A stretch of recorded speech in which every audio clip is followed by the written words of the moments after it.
Hello and welcome to The Lightest Tread, the official podcast of Soul, where we speak to extraordinary and ordinary people who do ordinary and extraordinary things that are good for their bodies, good for the planet, and typify the soul of adventure. I'm your host, Paul Morn Brown, and today's guest, Zelzin Aketzalli, falls firmly in the extraordinary people category. Zelzin is the first Mexican person to complete the Triple Crown of Thru-Hiking, meaning she hiked the Pacific Crest Trail, the Appalachian Trail, and the Continental Divide Trail for a combined total of more than 7,000 miles with a pack on her back and a spring in her step.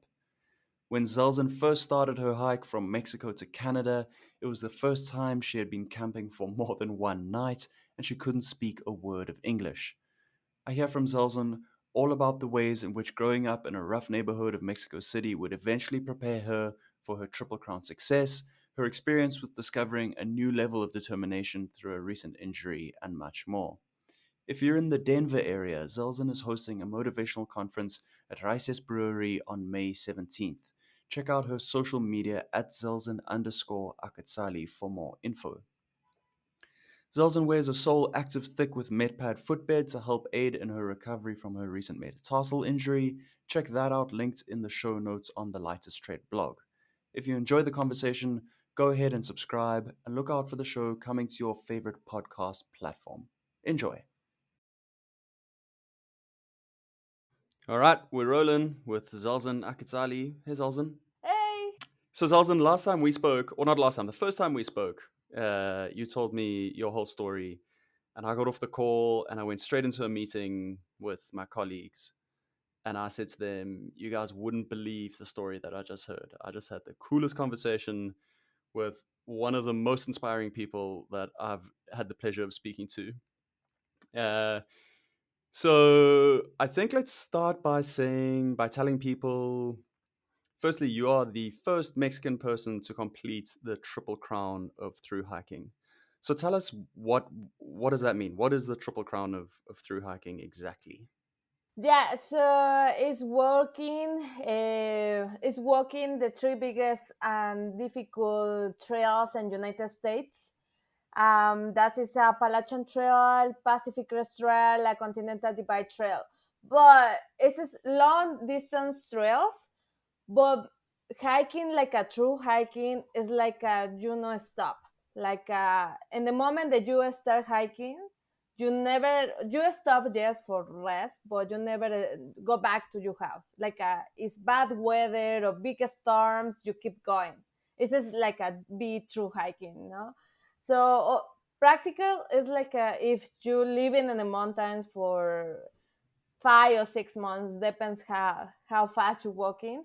So you need for complete the triple crown, you need to complete totally these three trails going through hiking. I'm correct in thinking the trails all go from the borders of Mexico and the United States to the borders of Canada and the United States. The two more bigs, they going from Mexico to Canada, to the border, the Mexican border to the Canadian border, and then it's only two: the Pacific Crest Trail and the Continental Divide Trail. And then Okay. Appalachian Trail is crossed from Atlanta, Georgia to Maine. So this is the Okay. more important trails in United States, and it's they confirm the Triple Crown is more than 7,000 miles total hiking. Sure. All three of them The together. three About 7,000. together. Yeah. Yeah, and also you need to hike these trails. Like I said, through you walking every day, Mm. and you pass or you cross in different environments like a desert, forest, rain, snow, everything. You need be true hikers. You need to be prepared for everything, and you survivor with a small backpack when you have everything necessary to survive. So that means carry so many things like a clothes, like oh, I using these clothes today, and then tomorrow I using other. This is not necessary. So it's when you so it's not only one sport, and it's also one like a lifestyle, because you Mm. start learn how you can live with a little things and what is important for life, and change your mind. So I feel in love with this sport, in that moment, because I'm from Mexico City. Paul know more about my story. You need to read the article that Paul write for me. Right when we have the first interview, that was amazing. Thank you, Paul. I need to say my story is powerful. I think. How you talk at the how you tell other people my story, that was amazing. You know, omit anything, you put the real thing, like that was my life, and that was amazing. So you need to read this article, Essential. It's super cool. I really is my favorites. And if you read this article in the photo, you can see true hiking is not exist in my country. We don't have long distance trails like in United States or Canada or in other countries. So for me, when I come, my first time I hiking, like more camping, more the 2 days, because I only camping one time in Mexico for only one day. And when I did it this the first time, the camping more days, walking more days, that was here in United States. And it was here the day that you set off on the Pacific Crest Trail, correct? Exactly. So my first So time hiking was the Pacific Crest Trail. your first time camping for more than 2 days, you decided to do it hiking from Mexico to Canada. Yeah, that was. No big deal. Yeah, exactly. But I always doing sports before that, like mountain biking or rowing or boxing. So I grow up very bad neighbor in Mexico City, but the sports help me a lot to be focused on the things that I want, like a study and everything. So I be very thankful for that. And that was the reason why when I know about the Pacific Crest Trail, that was for two bikers. They ride a bike from California to Mexico City. When I meet that these Mm. two persons, they told me about the Pacific Crest Trail. So for me, when they told me there was one trail cruising all one country, and also this trail, um, you can cross for all the mountains and different environments, and you can camping and everything. So for me it was like a big dream, you know, like a very very big dream. And when I was heard all these stories, and then I started investigation more about that, and then when I have the opportunity to live this experience, that was i I told you, until when I finish the Pacific Crest Trail, I go back to my country in Mexico City. Every day I wake up, I tell my mom, I think the thing I live, that was big dream. For me, in that moment, for me, it still no was real. I did it. I was Mm. finished the Pacific Crest Trail, but it's difficult to understand that, because I come from one country and we don't have nothing like that. So for me, it was like, oh my God, I dream or it's real, you know? The first Mm. time I go back to Mexico City after the Pacific Crest Trail. But yeah, that was big challenge. But you know, like I say, I always do sports.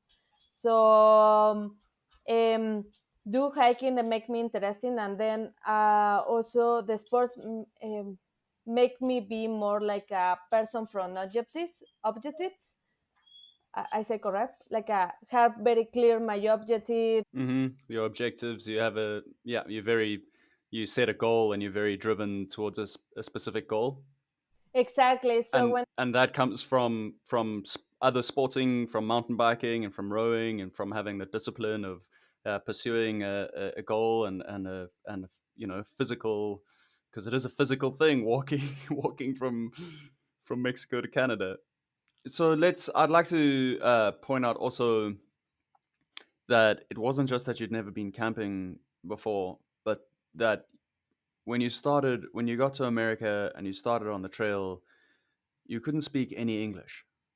Yeah, exactly. This is that was like I say, like I have very clear objectives about hiking.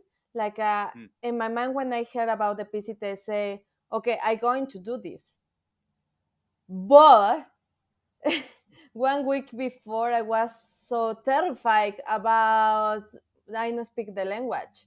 You know, I was so many things, and when I hike in the PCT, a lot of things that I don't know exactly, like snow, or I never see birds because it's snow in Mexico City, and also snow. It's not snowing in, in Mexico City, but I was Mm, super terrified because I don't speak English. You know, so it's mm, like a. I know was so terrified for snow, for bears, or something like that, but I was terrified because I don't speak the language. So that was the first thing I need to fake with that. So the first thing I did when I made it to United States was start learning how I can speak English. So all my English I know right now is because I learned the hiking. And let me tell you, when I finished the Pacific Crest Trail, my English no was perfect. I need to practice, and the next trail I hike, and the next, and the next, and the next. But that was funny because when I started Pacific Crest Trail in April in 2017, I don't know English. And then in December the same year, I went to Aconcagua, Argentina. The Argentine persons, they told me, "Hey, I don't understand what they say. This person, can you translate to me?" And I was like, "Oh my god!" Like when you start remember, like, oh my god, before I don't know anything, and now I mm, translate people. So, and the true hiking give me, like I say, it's not only sport, it's also lifestyle. They every time I hike one trail, they teach me a lot of things about life. mm, So this is very important for me. And the Pacific Crest Trail was my first long trail, but also was the trail that make me understand, sometimes you need to be strong in your objectives, to live, to know fall in small things that make you scared, because sometimes mm, people no try do big things because they scared uh, about um, very very things small, no, where the things that you're going to do is more big than this small first. But in that moment we not see this small first. You see this first like a huge, mm, mm, so I feel grateful to do this. And it was difficult, and not only was difficult the to go and hiking, no, live all your life, in the moment, like my life in Mexico City, my house, my customers, my traditions, everything, because you move there practical, mm, and so live all that and live this experience was amazing for me. And also, other thing I want to share with you, and I think I shared with you before, and I was shared at my conference. um, I never found some passion, like a very strong for something like I found, I feel for the true hiking, mm, like before I like to do things like a mountain biking, or I was okay with we be engineer because I was engineer in Mexico City. So, but I never found something very strong, like I feel for the true hiking. And also, with so many people, when they're very younger, they dream what they want to do, no, like oh, when I going to be adult, I want to be doctor, or I want to be something else, but mm, I never dreamed something like that. And I was a like I was, I don't know if you say this word destination is correct, mhm, Paul. Destination, I don't mhm, know, but something in my life, all my life, when I was younger, and the things I do when I was younger, like the hard work and everything, make me prepared to do this long trail. Yeah, I know hiking before, but like the life I live in Mexico City, like was very hard to live there, and survivor and everything, but not survivor like with animals. You need to survive with the life, with the humans around. So this Mm. kind of style make me more strong. So when I was hiking, everything was like a paradise for me. And I fell in love after hiking the more difficult section in the Pacific Crest Trail. That was the Sierra Nevada. Mm. After cross this section, that was more than 300 miles and a lot of snow.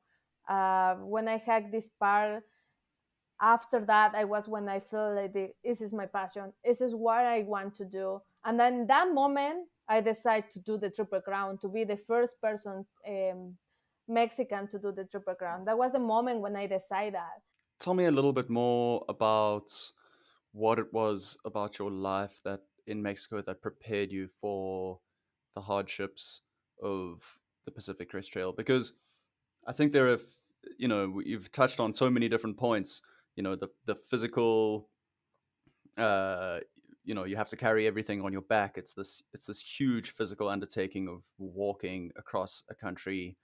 It's a complete change in lifestyle. You have to be prepared to leave behind everything that you know and take on a completely new lifestyle. You had to face not being able to communicate effectively with people. Tell us a bit more about what it was in your life in Mexico and your upbringing that you feel prepared you almost for the toughness of this task in these different ways. Like I say, I growing in bad neighbor, but the sports helped me a lot to be focused on my Mm. objectives. When I was very young, I decided to be engineer, but I realized to study that I need to working hard for everything. So I know growing in one family with a lot of money, Mm. and I decided to start working when I was 11 years old. So in that time, in 11 years old, no a lot of places want give a word I want a little girl, the 11 Mm. years old, you know. So I start working in informal markets. So in Mexico City and in other parts, the Latin America, we have something like a name named tianguis. It's like a stands in the streets, but it's huge. Mhm. It's like a many stands in the streets. They close in kilometers or meters, many meters, the streets, like a huge avenues. Everything is a lot of stands in the streets, and they sell a lot of things. So I start working there in that places because they don't care how old are you. So I start Mm. working there. So that was hard work because it's everything in the street. So you need to carry things super heavy on my back, and then when it's raining, it's like and Mexico's raining sometimes very hard. So that was like oh my god, it's raining, and you take all the stands like a holding, and the big linings come in, and then you put some tables so they can the things no big wet. And that was the thing that make me strong, you know, like I work in the environment, like it's windy, it's rain, I need to carry heavy things. And I was working when I was 11 years old until I finished my university, because that was my objective, the working uh, until I have my degree. It's quite it's quite incredible to me that at 11 years old you had this goal in your mind of I'm going to be an engineer, and if it takes me carrying heavy things in the streets,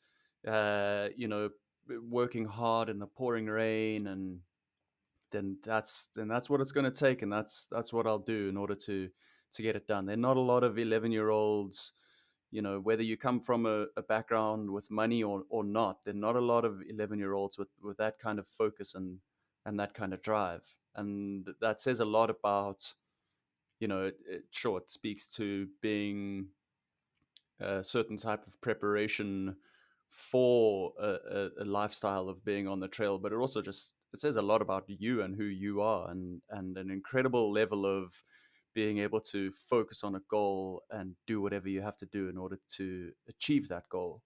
The thing more important that make me be as strong that was doing sports, because in around in my neighbor, I see a lot of younger people than my age and drugs. Like 11 years old and you and drugs is terrible.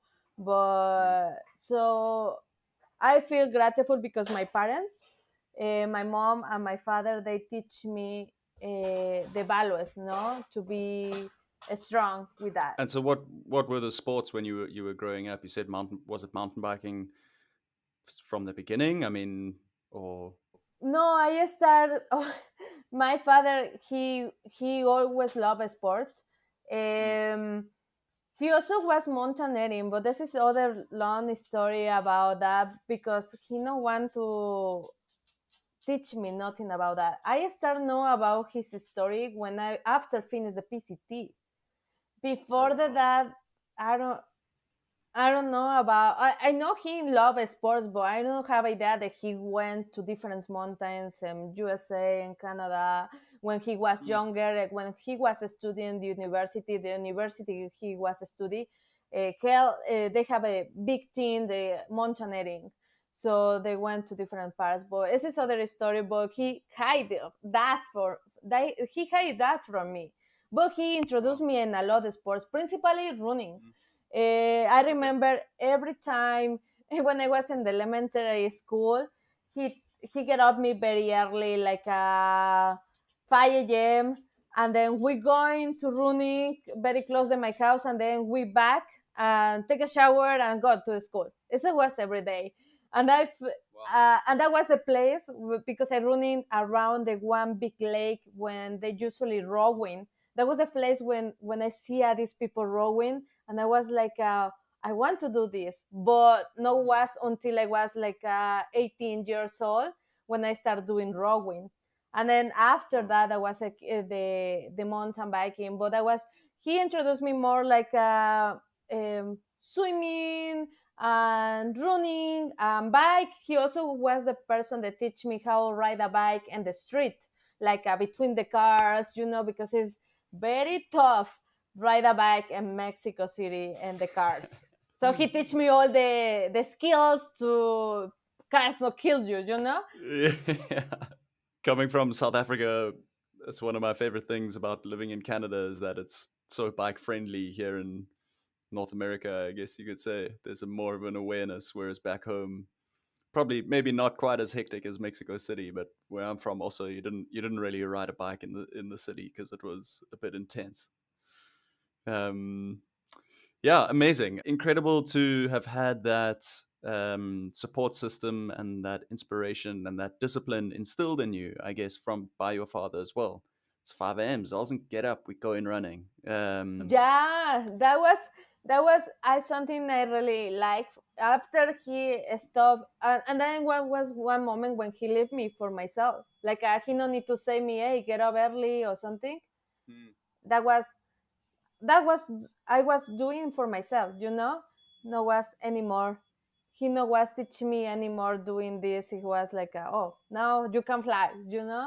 So that was very nice. And my mom is one person that she growing in the farms. So she was more introduced me to the care for the plants. We always mm, do compost in the house when I was very little. She have many plants, many vegetables in the house, everything. So that kind of values that was like a make me care for my life, like no keep me in the right path and no until the all my world around that was big chaos. mm, That values that was the important things in my life to keep me there. keep you focused and grounded, centered. I assume also that that role of your mother having grown up on a farm and growing things and plants. I know that you said to me last time we spoke, you mentioned just your general love for being in nature and for being in the wilderness. And you said to me, I think what you said was that you felt more safe. People said, "Oh, Zelzin, you crazy. You're going out into the middle of nowhere. How can you do this? This is a mad thing to do." and your feeling was, um, no, I'm just as safe. I'm safer. It's almost a refuge when I'm out in the wilderness, because humanity is the real threat. Yeah, absolutely. Exactly. That was the thing I say, Paul. It's so many people when they because when I did these long trips, I did it for myself alone. That was Mm, other thing. Like I say, I think the life prepared me to do this with different things I did in my life when I was younger. It's like why I say like it was for me like a destiny. Uh, and but yeah, that was like a lot of people say me, oh, what you doing, why you going there alone, it's going to happen there's something, people, most people care about animals, like I say, oh my god, the animals, the wild and everything. And I see a lot of animals wild, and I feel more safe if, for example, when I was more younger, when I was, for example, doing mountain biking in Mexico, mm, I need to mm, training for myself because in that sports, like outdoors sports or extreme sports in Mexico, is not very popular for women. So mm, in my team, that was all men's. Um, and sometimes I can keep the speed with them, or they mm, jump in and and trunks and everything, and I was like, oh, I scared. So that was the reason why I started training for myself because I can keep with them. mhm, And I know was any woman in my team, and the little friends, women I have, I meet in others competitions and they from other states. So that was for me training for myself. That was my first thing to be also strong, like mentally. Um, and in that moment when I training for myself in the mountains with my bike, if me see one person in the mountains, that I was like a pshum, running, is or height or something is very tough, is mm, because it's no very safe places in Mexico. So I was scared, but that was the reason why I was so fast sometimes, because I was running from the people. So when I alone in the mountains with the animals, I feel really safe. I really mm, feel safe, uh, and and you know, I remember one time I was in the jungle in Mexico, the jungle in Mexico when we have jaguars. That was in the mhm, Pacific jungle, and for me, in some moment I understand that these animals the jaguars because they scare for the people, they're very strong, they can mm, kill everyone, but they scare for the people, and they hiding in the jungle. And then when I was exploring there, people say me the same thing, no, you're going to find jaguar and they're going to kill you, no. But animals do the same thing that I was doing when I was a mountain biking. I see one person and mhm. pshum, running. No, it's very dangerous. I think the animal more danger in this planet is we us. It's us, yeah, yeah. I'm interested in how did you go about having interactions with people, and when you couldn't speak, you couldn't speak English. You're on the trail. I'm interested in whether we've said that you feel almost safest. You've come to feel safest away from people. You're now on the trail, pursuing this dream, slowly falling in love with through hiking, walking every day, and then you come to campsites, or you come across people in the evenings or on the trail. How did that feel? How did that dynamic feel? Did you feel more isolated when you had to interact with people in without the use of a language? Was it scarier when you had to have the interactions with people who you couldn't talk to than it was when you were walking by yourself? How did you manage that whole dynamic of meeting people without being able to communicate with them? So the first thing my friends told me when I was afraid about going to United States with no English, they say, Mm, "Oh, where you going?" And I say, "Oh, my first stop is California. No, I need to cross all California." Say, "Oh, in California, it's a lot of Latins." Yeah, it's a, yes, in the cities, but no in the mountains.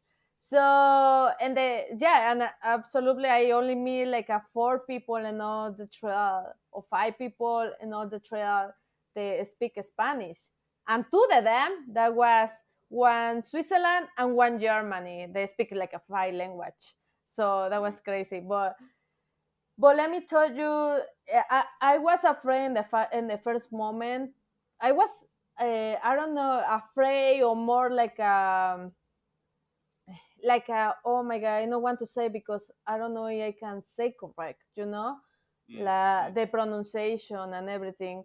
But something I held a lot is two things. First, I am Mexican, so that means when I say I am Mexican, Latin persons or Mexicans, they can hear that.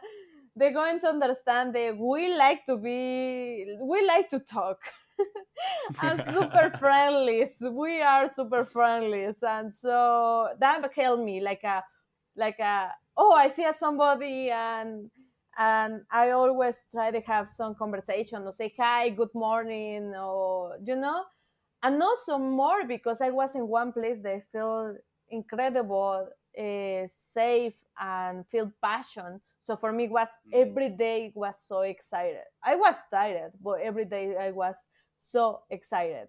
So every time mm, people meet me, and people they can meet me in other streets, they can know about that. But I always have big smile. I have big energy. So I feel like that. Make interesting at the people that, oh, she not speak English, but I try to have a conversation sometimes when I cross, because not all the time. I cross some people in the trail, like it's very popular trail, so you can cross in many people. Sometimes I know camping around nobody. It's not like a established campsites, no, and not mhm, only in national parks. But the mm. first persons the I speak, I use the how you say, I use the general or the general language. You know what is that? The language they can understand you everywhere. Sign language or what? Gestures. Yeah, exactly. Yeah, Yes, yeah. like signals. Everybody Mm, understands signals, and I can say one, two, three, or say it here, make the directions. So I feel like I was so funny with that. And also other thing, when I found some people camping in the same spot I was. Other thing is, like I say, is because I am Mexican. When we eat, we normally eat together in Mexico. Also we if you go into my house or in other houses, the Mexicans, you can see they have two tables for it, huge, mm, because we like invite many people to eat, so we normally not eat alone. And that was other mm, reason. So every time I see something around my campsite, I always ask if I can eat with them or no. mm, So and that sometimes they have conversations and they laughing and I laughing, but I don't understand anything they say. But I laughing. This kind of things is it's from my customers, my traditions, they help me. And the other thing, I make the purpose to learn. It's like I say, I'm going to be here, and then when I decide to be the Triple Crown, that was after finish the section very hard in the Pacific Crest Trail, the Sierras. So I say I mhm, need to be here, so I need to learn English. It's not possible be here with not in English. So that was my preparation, that was like my training for me, I need to do this because I need to finish my goal. So and some people, I always carry also one small notebook. mhm, When my first work was shelter, but I don't understand what's the mean shelter. So one person mm, used the notebook to paint the shelter. Yeah, he painted. So that was, So sometimes when I don't understand something things, I keep the notebook at the person so they can write for me or they can make. A drawing. Draw a little shelter and say shelter. Yes. Yeah. And that was amazing for me. So I have this notebook. Is one of my things very. I have some things the okay, I use in the PCT. The is like my things that remember my things important in my life. So it's super Mm, cool. So I did it that, and that was how be no. I try to be always say hi or always be nice with the persons because I say that was amazing place for me until, for example, in other trails, not only in the Pacific Crest Trail and Appalachian Trail, for example, it was days very hard. Appalachian Trail is a very difficult physical trail. Kill your mhm. body, you know, prepare. Really is. I think it's the more difficult to prepare your body. They kill you. You're not training hard. So I was some days that was raining and the big storms, but super hard. And I was like 12 p.m. or 11 a.m. and it was raining so hard.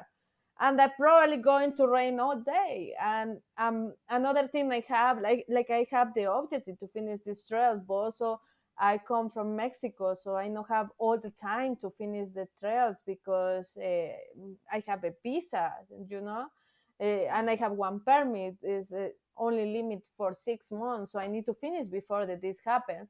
So in that moment, for me, be raining and be wet. Like I say, I working before in the stands, and when mm, big raining, everything is and it's so many trash pass around in the streets, and it's bad. So be raining mm. and these big storms. That was for me okay. Like so in Appalachian Trail have funny stories because I don't remember to that was my second trail. That was my second in the Triple Crown. That was my Mhm. third and my third trail. I did it the long distance, so I have more experience. I was more fast. So Okay, hang on. Sorry. So you did the Pacific Crest, and then you did another trail between the Pacific Crest and the Appalachian, and then the Continental Divide was your last of the Triple Crown. Okay. yeah. Also, I did one trail that make me more strong because I was training for do the Continental Divide Trail. So when I Okay. did it, when I finished the Sierra Nevada, that was is um it's almost it's less the halfway the Pacific Crest Trail when I decided to do the Triple Crown, and I was so focused to training and do this. Hmm. So it's why I was running an Appalachian Trail because I did a one long trail in Utah, the 800 miles, and then I only rest 3 days, and then I fly to Georgia to hike the Appalachian Trail. So I did a two trails, see very quickly. So I have a little time to be in United States. Wow. So I have more experience in Appalachian Trail than I was uh, hiking 25 to 30 miles every day. Every day. Wow. So for Appalachian Trail is hard because it's up and down. And one day I climbing 9 mountains, and that was it's like a 16 times the elevation gain, like a 16 times climbing the Everest Appalachian Trail, the elevation gain. Hang on. Let me get that. Let me get that exactly clear. You're saying that the total in the duration of the Appalachian Trail, the elevation that you gain is equivalent to climbing Everest 16 times. Yes, all the Wow. elevation gain the Appalachian Trail because I let's say uh, in one day I climbing 9 mountains, and Appalachian Trail is going from the bottom to the point to the top, and then Mm, go down, and mm, always is mhm, as that was crazy hard for you. That's why I say you need to prepare a lot for Appalachian mhm, Trail, like a training hard for your body physical.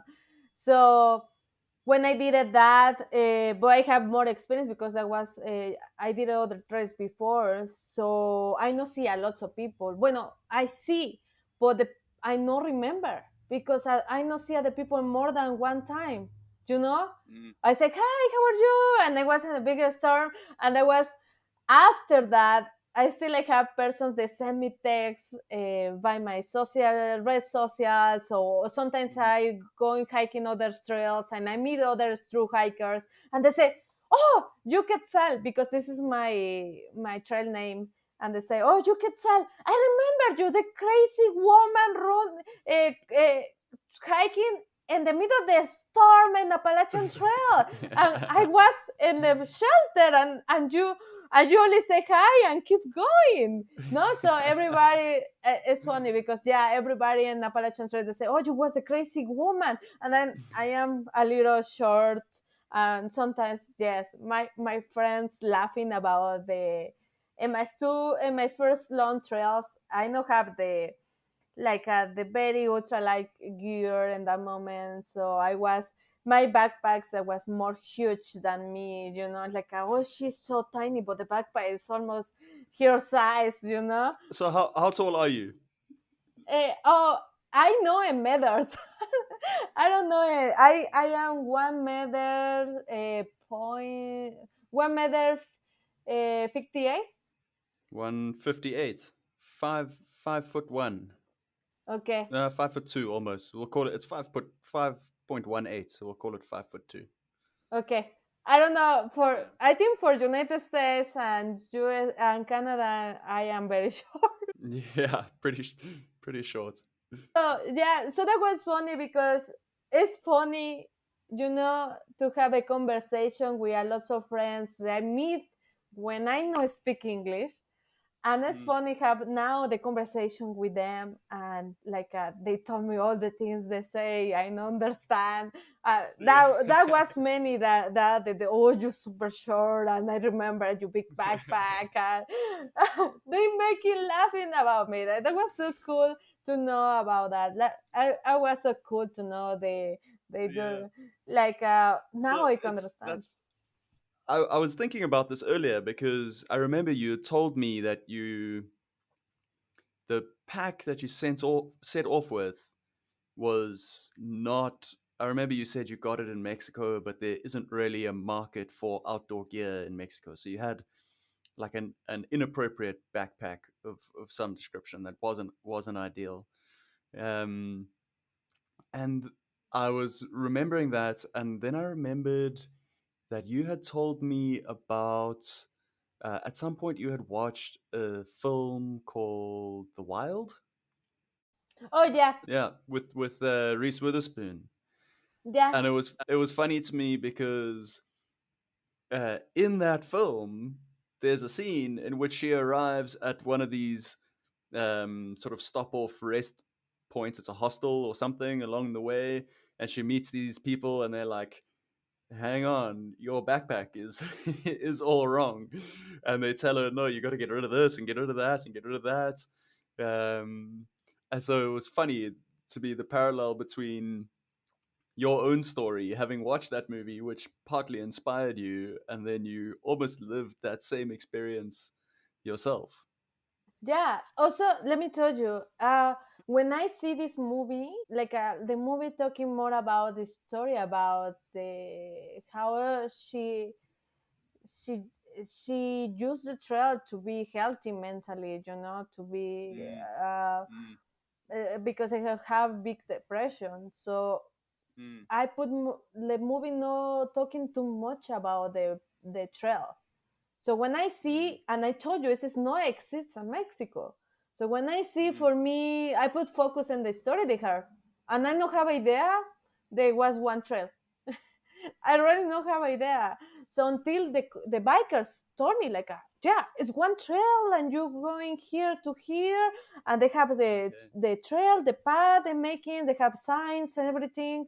When I was wow, but in the movie that was like I that was very nice because the woman, but I not put so many attention about that, like I Mm, also in that moment I was thinking like, oh my god, the people from United is super amazing, how they never lost. I was like wow, many things because we don't have that. So I was imagining like things that I have in my country. Like I need to memorize all the. Yeah, I need to climbing one mountain.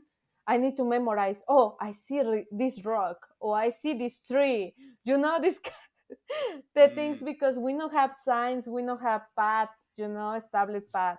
So in your mind, in that film, it's Reese Witherspoon's character, whose name I forget, uh, and she's just hiking, and you don't realize that there's a specifically laid out trail that she's on that you could go if you want to, that you could also go and hike that same trail and have that same experience, and then you meet these guys who are mountain bikers in Mexico from California, and they tell you, no, that movie is about a specific trail that you can go and hike, and then suddenly the light bulb goes off, and that's the thing you decide to do.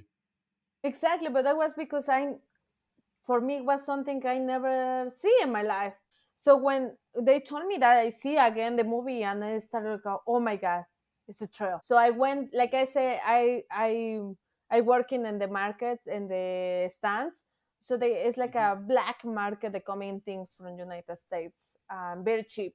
So somebody told me, and also for the movie, REI is the best brand, and I went to there and I see one REI backpack and I only buy it because they say the name the brand, and that's it. And I don't know, the backpacks have sizes. Also, the backpack was large, so that was huge for me. I don't know about that. The backpack I used, that was for traveling, no was for backpacking. So that was you can make like a bag for put in the airplane. And that was Okay. crazy. So the people when they see me in the trail, that was what you doing with this backpack. But also, like I say, that was the only thing I need.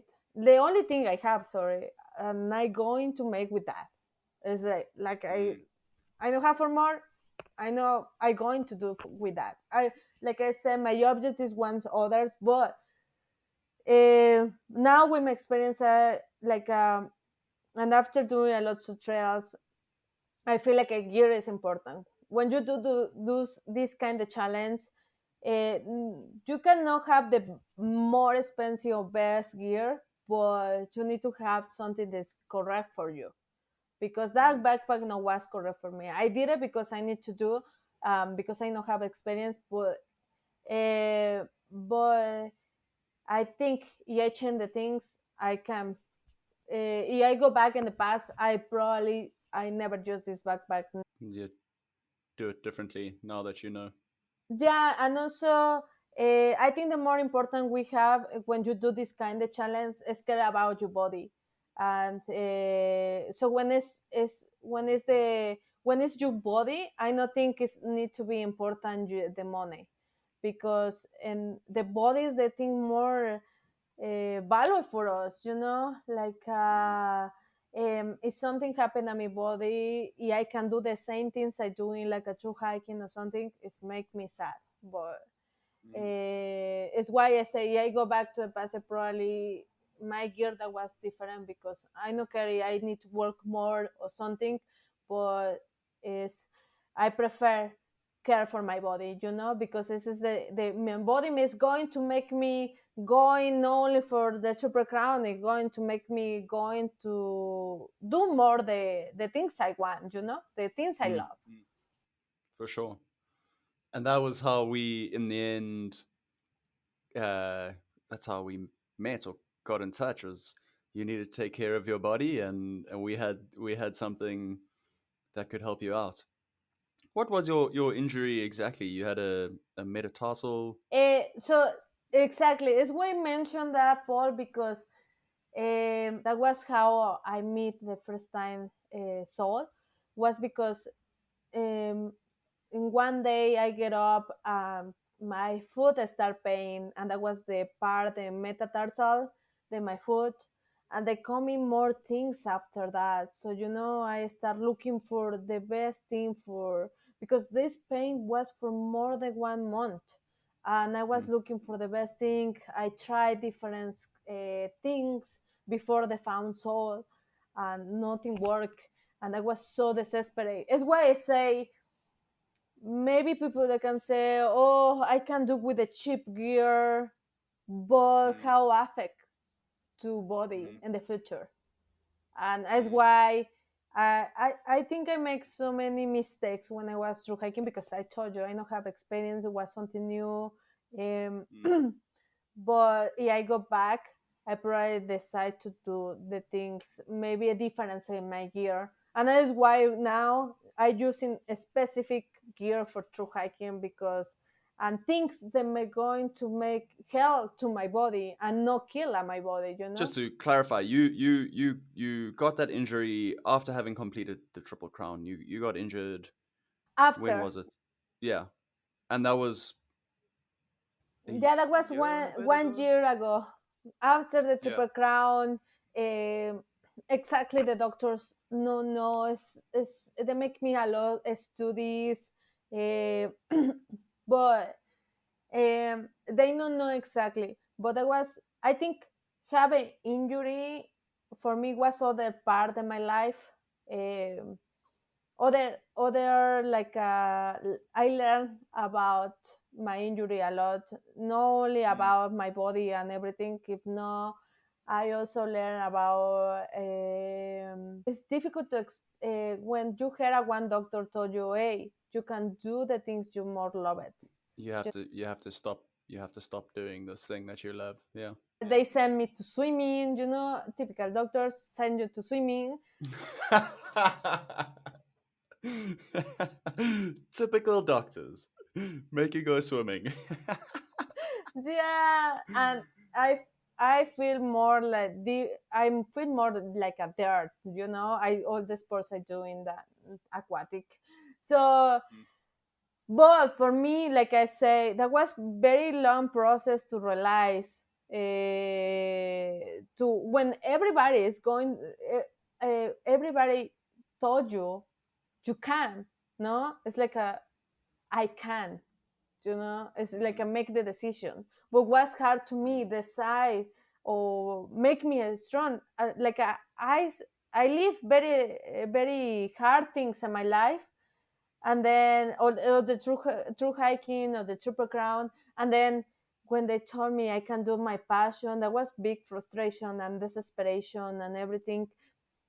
And it's why I say I learned a lot about, um, my decisions, my objectives, and working more hard in my mind mentally to say I going to do again. And right now I feel better. I start doing things, and also that was hard also for me, Paul, because in that moment when I had my injury, I was going to start one big project. I was planning for when I finished the Triple Crown. I started dreaming to do one first long trail in Mexico. So I was planning that, and then mm. when I was going to happen that, and that was something that I only get up and happen, you know there was like Yeah. I no fall, anything. So still doctors doing investigation, but I start feeling better. I think is the more important person I always learn and know in my life, but sometimes I need to remember me, and I think everybody need to remember me. The more important person the that you need to trust is in yourself. And I need to Mm, remember me this, like, okay, you say I can, I no care, I going to, I need to, and repeat me, you going every day. That was very hard process for me. I think the all the things I doing, this is the more hard thing. Be try the care for my body, try to help my body, and mm, going back to my passion is the true hiking, and I still working hard right now. I doing now, um, hiking again, biking again. Before I was racing and try running, until I no go back to race and try running, but I working every day to this happen again and go. The more important thing is go back to this challenge I was going to do in Mexico, Hmm. the first long trail in Mexico. So I right now I am this year that was the yeah probably I'm not doing the things I accustomed to do, but I focus on other things. So that was a big lesson. Yeah, lesson, learning curve. It's interesting that people saying to you, "You're crazy to do this," wasn't as much of a challenge that that you still, now having had the doctors say you can't do this anymore, is a difference, and it's a new different way for you to overcome the mental barrier of this person, of medical authority is telling me that it's that I must stop doing this thing that I have this passion for. But it's almost just a level up of the determination that you already had, because when people told you to begin with, you're crazy to go and do this through hike, you already had the idea in your head, nah, I'm gonna do it, like I'm gonna do this. And so now, almost facing this injury and having doctors tell you you shouldn't be doing this, you're not going to do this anymore, you can't do this, it's almost just a level up of your determination to say, no, you're wrong, I am going to do this.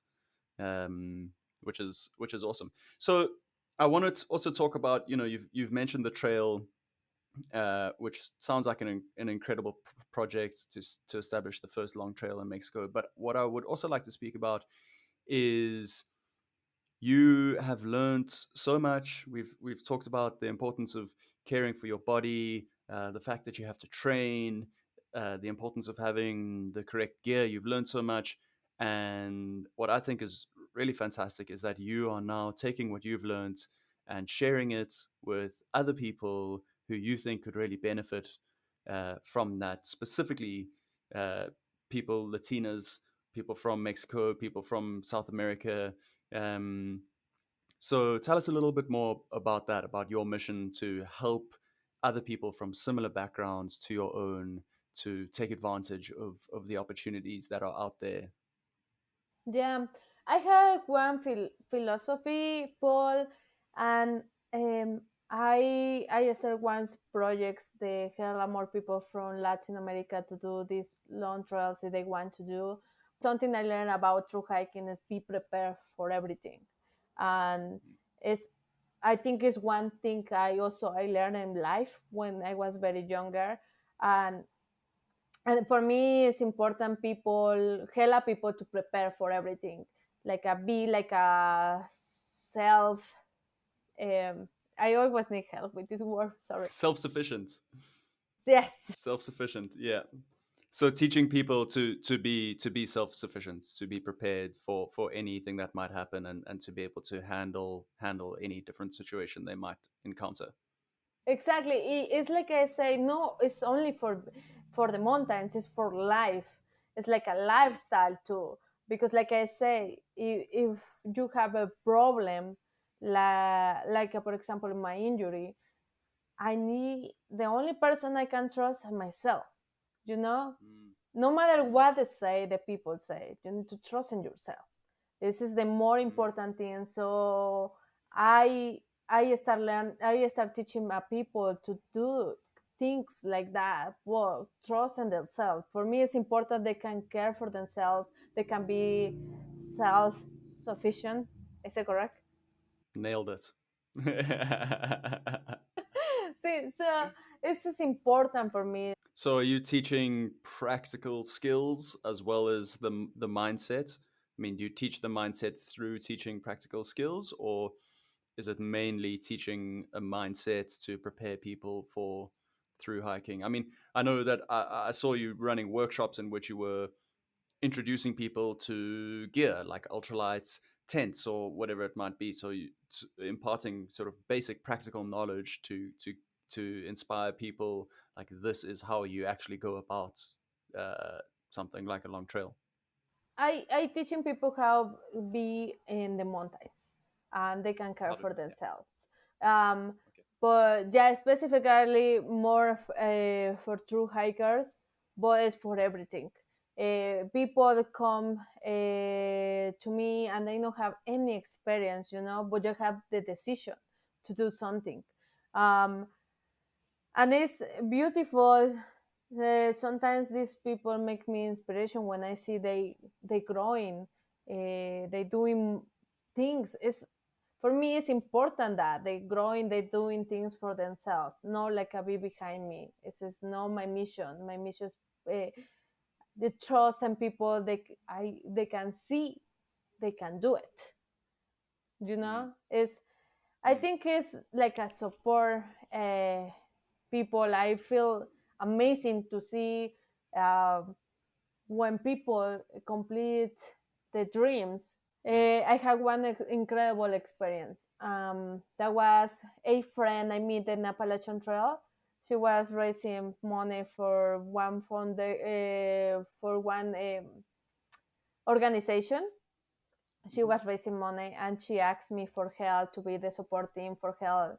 She was climbing the all the biggest mountains in Colorado in only one summer to raise money. When she finished, that was amazing for me. I know what's doing. I was with her. Yeah, I was doing some part of the challenge, but not was all the challenge. But they can say the days when she was is tired or sad or desperation. I was the moment when I was like, no, you can't. I mm, think it's so many negative in the world, mm, in all the world. I think we need more mm, positive. I think this is more my mission. When I see that mm, with my friend and she killed, no, she killed this challenge, and that moment that was when they say, oh my god, this is amazing. This motivation to be mm, to the next level, is I love to do that. I love to see growing people to do the challenge they can do. I love to make see other persons they can do more than the limits, that because sometimes limits is the limits we put the limits, mm, if the mm, only person to take to pass these limits is yourself.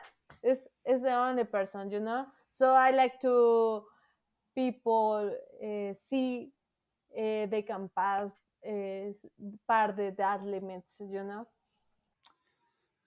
All right, Zelzin. Well, is there anything else that you want to add or mention before we go? Anything else? and I only want to add it's coming one conference I going to do in Denver May 17th. This conference is going to be bilingual, so it's going to be in Spanish and English, and is pues I want to buy everyone that want to hear me. The event is going to be open for everybody. It's going to be in Denver, so it's going to be my all the flyer and the I'm going to post everything, all the information, then where and what time in my social media in these days. So you can see, but it's going to be in May 17, this conference. So if you want to meet me, you in Denver, to see you there, is we can. It's going to be in one brewery, so we can drink some beers and have a conversation. I would love to meet more people, and yeah, Awesome. What is the name of the brewery? raíces. Also, it's Latin brewery, so Cool. you welcome everybody. Want to come there? There are going to be very nice comb events, and I'm going to speak about my story, and it's going to be very nice event. So Awesome. At Rices Brewery on May 17th in Denver. May Great. 17th, exactly. Sweet. All right, Zelzin. Well, thanks very much. I appreciate your time very much, and I appreciate you sharing your story and being so open with everything. Yeah, I think it's an awesome story, and look forward to continuing to follow you and all that you do in the future. Perfect. I thank you, Paul, for everything, and that was very nice talk. And thank you, Saul, for make my my food's happy too. They help me a lot with everything. And right now in the through hiking with my injury too. And thank you for everything.